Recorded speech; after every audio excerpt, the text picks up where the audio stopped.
আমরা অবশেষে চলে আসছি গ্রেট সেন্ট ডুনস টি National Park. Welcome to Sand Dunes National Park. আমরা অলরেডি অনেক দূর হাঁটতে হাঁটতে চলে আসছি, তবে ভিউটা অসাম। একদিকে বড় বড় পাহাড়, এর একটা ভিউ, আর এই যে বহু বছর ধরে জমে থাকা এই যে সেন্ট ডুনস, এর যে একটা ভিউ, সব মিলিয়ে অসাম একটা ভিউ। আমরা আমেরিকার কলোরাডো স্টেটের যে ডেনভার কলোরাডোর যেই national park, Rocky mountain national park, সেটা ভ্রমণ করার পর আমরা যাচ্ছি আরেকটা ন্যাশনাল পার্ক দেখার জন্য। এই ডেনভার কলোরাডোতে যখন আপনি আসবেন, এর যে একটা ভিউ বা দূর থেকে যে রকি মাউন্টেনের ভিউ, সেটা কিন্তু মুগ্ধ হওয়ার মতো। যেদিকেই তাকাচ্ছি দূরের যে পাহাড়, পাহাড়ের উপর জমে থাকা সাদা বরফ, এটা কিন্তু আপনার ভালো লাগবেই, অর্থাৎ আপনি এটাকে অ্যাভয়েড করতে পারবেন না, এত সুন্দর ভিউ। আমরা এই ভিউটা দেখে এখন আরেকটা ভিউ দেখার জন্য যাচ্ছি। আমেরিকায় যারা স্টুডেন্ট ভিসায় আসে, তারা কিন্তু সেমিস্টার ব্রেকে বন্ধুরা মিলে ঘুরতে যায়, এক স্টেট থেকে আরেক স্টেটে যায়। আপনারা যারা ভবিষ্যতে আসবেন, আপনারা হয়তো এক স্টেট থেকে আরেক স্টেটে যাবেন। এখন কথা হচ্ছে যে স্টুডেন্ট ভিসায় আসাটা কিন্তু কঠিন হয়ে যাচ্ছে ইদানিংকালে। প্রথম যে ইন্টারভিউ কঠিন হয়ে গিয়েছে, অনেক বেশি কিছু কিন্তু তারা চেক করছে। আপনার সোশ্যাল মিডিয়ার অ্যাক্টিভিটিস, গত 5 বছর আপনি কোথায় ছিলেন, এই জিনিসগুলো আগেও দেখতো, কিন্তু এখন হয়তো আরও অনেক বেশি দেখবে। ফলে এটা একটা ব্যাপার যে ইন্টারভিউর সময় যে আপনার প্রুফ করা যে আপনি দেশে ফেরত যাবেন, অর্থাৎ আপনাকে স্ট্রংলি প্রমাণ করতে হবে যে আপনার নন ইমিগ্রেন্ট ইন্টেন্ট, আপনি পড়ালেখা শেষ করে দেশে চলে আসবেন। ফলে এই জিনিসটা প্রমাণ করতে গিয়ে অনেকেই ব্যর্থ হয়, ফলে অনেকেই কিন্তু ভিসা পায় না। যে সেকশন 214B, এই কারণে জাস্ট একটা প্রমাণ দিয়ে ভিসাটা রিফিউজ করে দেয়। 2 নাম্বার হচ্ছে যে অনেকেই কিন্তু ফিনান্সিয়াল যারা নিজ খরচে আসে, তারা কিন্তু অনেক সময় কোনো একটা রিলেটিভের ব্যাংক স্টেটমেন্ট দেখায় বা কোনো একটা স্পন্সর ম্যানেজ করে। এখন এই স্পন্সরের যে ফিনান্সিয়াল ডকুমেন্ট বা আপনি কাকে স্পন্সর দেখাচ্ছেন, এটা অনেক বেশি কিন্তু গুরুত্ব সহকারে দেখা হচ্ছে যে কোনো একটা ইনফরমেশান ম্যাচ হয়েছে কিনা, বা আপনি যাকে দেখাচ্ছেন সে আদৌ টাকাটা দিবে কিনা। ফলে এটা কিন্তু এখন স্ট্রংলি প্রমাণ করতে হয় যে আপনি ফিনান্সিয়ালি যে আপনাকে টাকাটা দিচ্ছে, সে কন্টিনিউয়াস সেই টাকাটা দিতে পারবে। কারণ এরকম অনেক ঘটনা ঘটেছে এই জায়গাটায় আসার পর অনেকেই আর পড়ালেখা করে নেয়। ফলে অতীতের রেকর্ড বিবেচনা করে সামনের দিকেও তারা এই জিনিসটাতে আরও কঠিন হবে। তারপর হচ্ছে যে অনেকে এই জায়গাটায় আসার পর যে ওপিটি বা এখানে থাকার পর একটা চাকরি নেওয়া বা চাকরি পাওয়া বা চাকরি পেলে আপনি থাকবেন, বা অনেকেই দেখা যায় চাকরি না পেয়েও ওভারস্টে করছে বা ভিসাটার মিস ইউজ করেছে এই জায়গাটায়, যে তাদের হয়তো ভিসা এক্সপায়ার্ড হয়ে যাওয়ার পর ওই জায়গাটায় রয়ে গিয়েছে। এই কারণে এর কিন্তু একটা ইম্প্যাক্ট অন্যদের উপর পড়বে, যারা নতুন আসতে যাচ্ছে তাদের উপর। আরেকটা তো প্যান্ডেমিকের পর যেটা হয়েছে যে লিমিটেড ভিসা স্লট, অর্থাৎ আপনি যে একটা ডেট নেবেন, আগে খুব সহজে 15 দিনের ভিতরেই কিন্তু ডেট পাওয়া যেত, সেই দিন আর নাই। এখন অনেকের ডেট পেতেই অনেক বেশি সময় লাগে। এটা কিন্তু একটা স্ট্রেস কম্পিটিটিভ, যে আপনার একবার মিস হয়ে গেল, আপনি যখন আরেকটা ডেট নিতে যাবেন অনেক বেশি। ফলে এই জিনিসটা আস্তে আস্তে কঠিন হয়ে যাচ্ছে, এবং আরও বেশি নতুন যে প্রপোজালটা আসছে, এখন প্রপোজাল আকারে আছে, এটা যদি হয় তখন আরও বেশি কঠিন হবে। সেটা কি? সেটা হচ্ছে এই যে যারা স্টুডেন্ট হিসাবে আসতো, দেখুন স্টুডেন্ট, আপনি এই জায়গাটা মাস্টার্স করার জন্য আসছেন, বা তারপর আপনি পিএইচডি করছেন। পিএইচডি অনেকের 4 বছর সময় নেয়, অনেকেই 5 বছর সময় নেয়, অনেকেই 7 বছর সময় নেয়। আপনি I-20 পাওয়ার পর একটা নির্দিষ্ট মেয়াদ ছিল, সেই মেয়াদ, অর্থাৎ আপনি ভ্যালিড, আপনি বৈধভাবে এই জায়গাটায় থাকতে পারবেন। কিন্তু ওখানে তারা একটু রেস্ট্রিকশান দিতে চাচ্ছে যে আপনি হয়তো 4 বছর, একটা নির্দিষ্ট সময়, এর বেশি আর আপনাকে সময় দেওয়া হবে না স্টুডেন্ট ভিসায়। ফলে এই যে একটা রেস্ট্রিকশান দেয়া, এটা কিন্তু অনেকের উপরেই ইম্প্যাক্ট পড়বে, বা অনেকের এমন নয় যে আপনি আসার পর সাথে সাথেই পড়ালেখাটা শেষ করা যায়, বা আপনি যেই 4 বছর একটা অনার্স করতে আসছেন, অনেকে হয়তো যে আপনার সেমিস্টার ঠিকমতো সবগুলা কোর্স হয়তো নিতে পারে না। ফলে এই জায়গাটায় যদি আমরা দেখি যে আপনাকে কিন্তু পুরোপুরি পড়ালেখার মধ্যেই থাকতে হবে, এর বাইরে আপনি কোনো কিছু চিন্তাই করতে পারবেন না। যদি ঠিকমতো রেজাল্ট ভালো না করেন, রেজাল্ট যদি খারাপ হয়, আপনি যদি মনে করেন যে না, এটা আমি কোর্সটা একটু লেন্দি করব, সেই সুযোগটা নাই। ফলে এটা অনেক বেশি কঠিন হয়ে যাচ্ছে।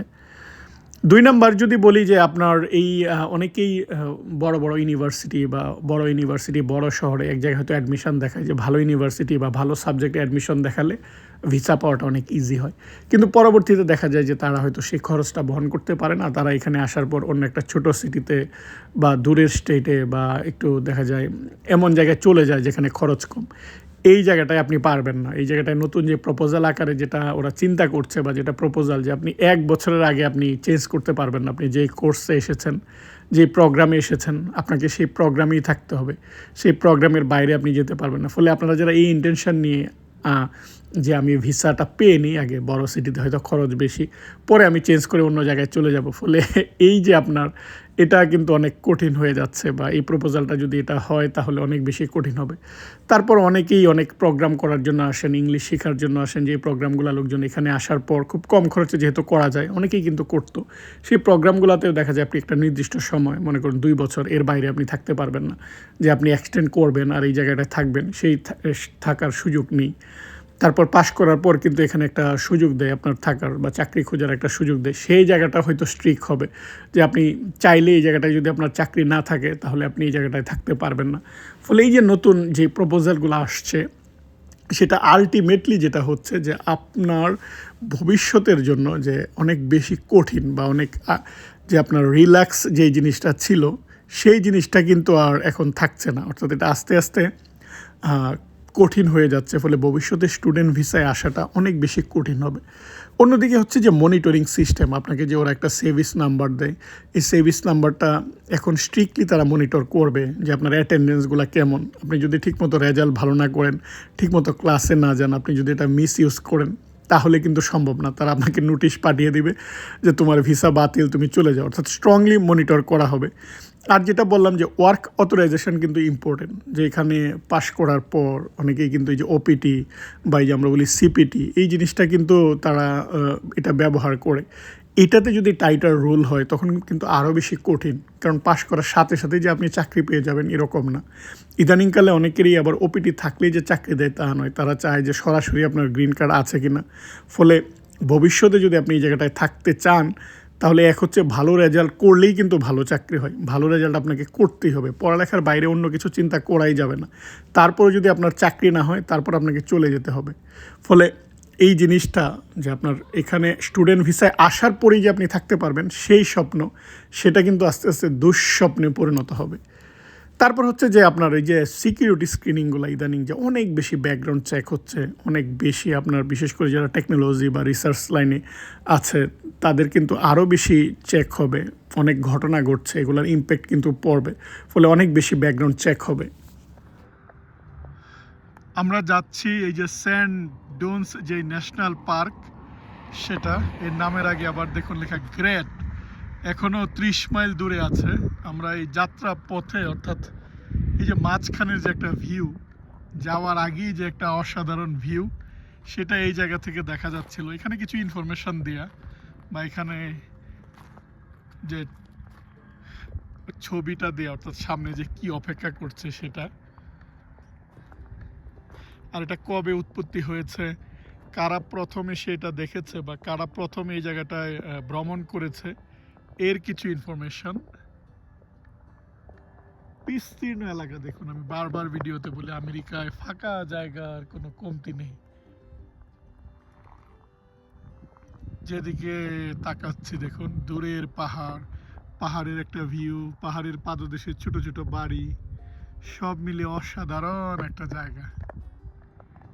এই বাড়িগুলাই দেখুন, এই বাড়িগুলাই কিন্তু কোনো বিদ্যুৎ নেই, সোলারের মাধ্যমে এখানে ওরা বিদ্যুৎ অর্থাৎ নিজস্ব বিদ্যুৎ করেছে, ওরা সৌর বিদ্যুৎ ব্যবহার করছে। আমরা কিন্তু কলোরাডো স্টেটেই আছি, ডেনভার থেকে।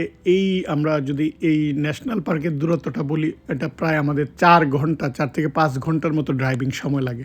অর্থাৎ আমরা ভোরবেলা রওনা দিয়েছে, এখন দুপুরের পর এই জায়গাটায় এখনও পৌঁছায়নি। কিন্তু এই যে দূরে যে দেখতে পাচ্ছেন, দূরের যে পাহাড়, এই পাহাড়ের একটা ভিউ, সেই পাহাড়ের নিচেই কিন্তু যে বালির আবার পাহাড়, যে বালির পাহাড়ের কারণে যে শেপগুলো হয়েছে, স্যান্ডের যে ডিউন্সগুলো তৈরি হয়েছে, এটাই কিন্তু একটা ঐতিহাসিক জায়গা।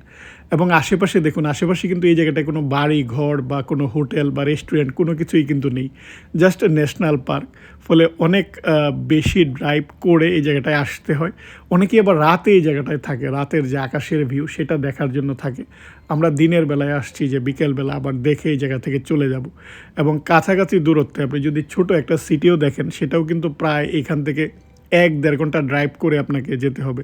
পথে আমি আপনাদেরকে যে পথটা একটু দেখানোর চেষ্টা করেছি যে মাউন্টেন পুরা পাহাড়ি এলাকা, আশেপাশে এত ফাঁকা জায়গা দেখেছেন এবং পুরো সময়টাতেই আমরা বেশিরভাগ সময় খুব ছোট ছোট সিটি পড়েছে, যে এই শহরগুলো খুব ছোট শহর, অর্থাৎ একদম আমাদের গ্রামের মতো, কয়েকটা দোকান, হয়তো একটু গ্যাস স্টেশন আছে এরকম, কিন্তু বড় সিটি কাছাকাছি কিন্তু নেই। অনেকেই যারা আসে, বিশেষ করে গ্রীষ্মকালে আসে, তারা এই জায়গাটায় ক্যাম্পিং করে এই জায়গাটায় থাকে। এই জায়গাটায় এরকমভাবে যে আপনি কাছাকাছি হোটেল বা কাছাকাছি আপনি কোনো বাসা পাবেন সেরকম না, কিন্তু যেহেতু খুব সৌন্দর্য অনেক বেশি, দেখুন দূর থেকে আমরা এখনও পৌঁছাই নাই, কিন্তু যে রাস্তার ভিউ সেটাই কিন্তু অসাম বা অসাধারণ লাগছিল। ফলে আমাদের খারাপ লাগছে না এত লম্বা জার্নি। আপনি যখন আশেপাশে এরকম ভিউ দেখবেন, ফার্স্ট টাইম এটা দেখে দেখে যাবেন, ফলে আপনার ভালো লাগবে। এবং এই লং ড্রাইভ আমেরিকা থেকে কিন্তু লোকজন ড্রাইভ করতে পছন্দ করে, যেটা বলেছি, আপনারা যখন স্টুডেন্ট হিসাবে আসবেন তখন ব্রেকে এক জায়গা থেকে আরেক জায়গায় যাবেন, বন্ধুরা মিলে যাবেন, এটা অন্যরকম একটা, এই যে ঘুরে ঘুরে দেখা, এক একটা স্টেট নতুন নতুন জিনিস, একটা স্টেটের ভিউ একরকম, যখন আরেকটা স্টেটে যাবেন ভিউ আরেক রকম। আর এই যে মাইলের পর মাইল ফাঁকা জায়গা, ফাঁকা ল্যান্ড, এই যে জায়গা, সেটা আপনাদের অনেক বেশি অর্থাৎ মুগ্ধতা দেবে, যে যেদিকে তাকাবেন দিগন্ত জোড়া শুধু, যেই পর্যন্ত চোখ যায় ফাঁকা, তারপর যে দূরের ভিউ, সত্যিই অসাধারণ। কলোরাডো না আসলে আমি কলোরাডোর যে এত সুন্দর ভিউ, কলোরাডোর মাউন্টেনাস যে ভিউ বা রকি মাউন্টেনের যে ভিউ, সেটা কিন্তু এই জায়গাটায় না আসলে, নিজ চোখে না দেখলে বিশ্বাস হতো না যে এত সুন্দর, চারপাশটা এত সুন্দর।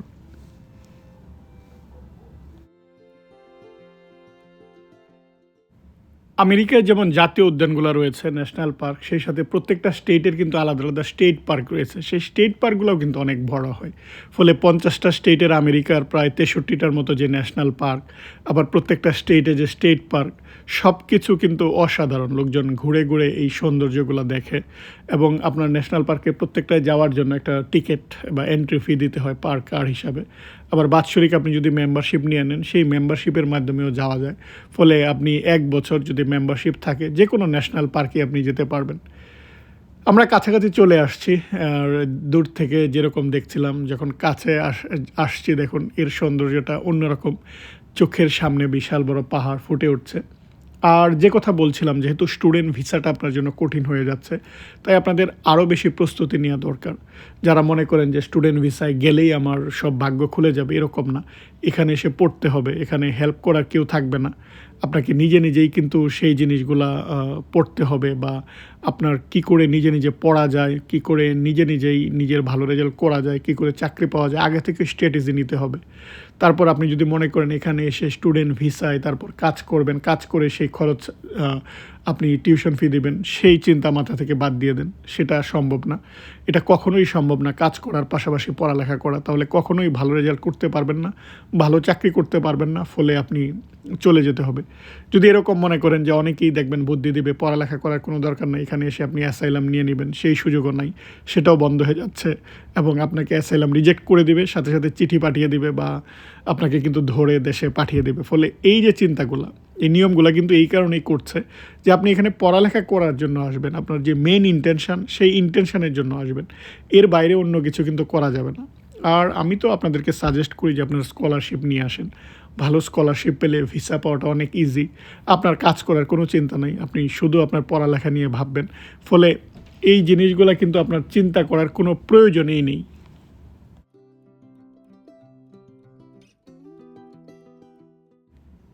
যে জায়গাটা থেকে টিকিট নিতে হয় বা যে জায়গাটায় আপনি এন্ট্রি ফিটা দিবেন, ওরা কিন্তু একটা ম্যাপ দিয়ে দেয়। আর যেহেতু এখন উইন্টার, তাই উপরের যাওয়াটা পসিবল না, আমাদেরকে আমাদের যে জায়গাটুকু আমরা যেতে পারি সেই পর্যন্তই যেতে হবে। কিন্তু কিছু দূর যাওয়ার পর এই স্যান্ড ডিউনস ন্যাশনাল পার্ক, ওদের যে ভিজিটার সেন্টার, সেই সেন্টারটা এই জায়গাটায় রয়েছে। ওখানে আপনার রেস্টরুম রয়েছে, কেউ যদি এই জায়গাটায় এসে ফ্রেশ হতে চায়, সে কিন্তু এই জায়গাটায় ফ্রেশ হতে পারবে। বা অনেক সময় আমরা সুভেনির নিতে চাই, সেই জিনিসগুলা এখানে রয়েছে। তারপর বাচ্চাদের নানা রকম অ্যাক্টিভিটিস হয় এই জায়গাটায়, কবে লোকজন এসেছে, কারা এই জায়গাটায় প্রথম ভ্রমণ করেছে, বা কারা এই জায়গাটায় থাকতো, কারা এটা প্রথম এই জিনিসটা দেখেছে, এই ইনফরমেশানগুলা কিন্তু আপনি ভিজিটর সেন্টারের এই জায়গাটায় পাবেন। ফলে এই জায়গাটায় যখন অ্যাক্টিভিটিসগুলো হয়, তখন কিন্তু অর্থাৎ যদি কেউ এই জায়গাটায় থাকতে চায়, সে কী করে ক্যাম্পিং করবে, প্রত্যেকটা ইনফরমেশান, বা এখানে কী কী ন্যাচারাল প্রাণী রয়েছে এই জায়গাটায়, বা এখানকার যে ইকোসিস্টেমটা কী, সব কিছুর ইনফরমেশান কিন্তু দেয়া থাকে এই ভিজিটর সেন্টারগুলোতে। যে কোনো ন্যাশনাল পার্ক বা স্টেট পার্কের যে ভিজিটর সেন্টারে গেলেই আমরা কিন্তু এই ইনফরমেশানগুলো পাই।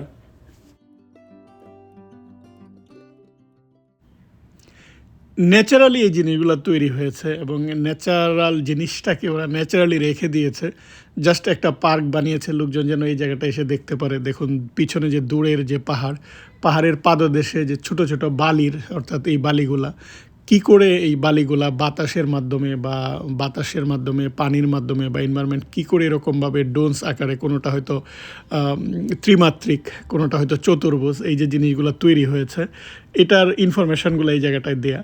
আর সেই সাথে লোকজন এর উপরেও কিন্তু অনেকেই যায়, হেঁটে হেঁটে উপর পর্যন্ত যায়, উপর থেকে তারা আবার স্লাইডিংয়ের মাধ্যমে নিচে নেমে আসে। ফলে এখানেও কিন্তু নানা রকম অ্যাক্টিভিটিস হয়, বিশেষ করে গ্রীষ্মকালের এই সময়টাতে।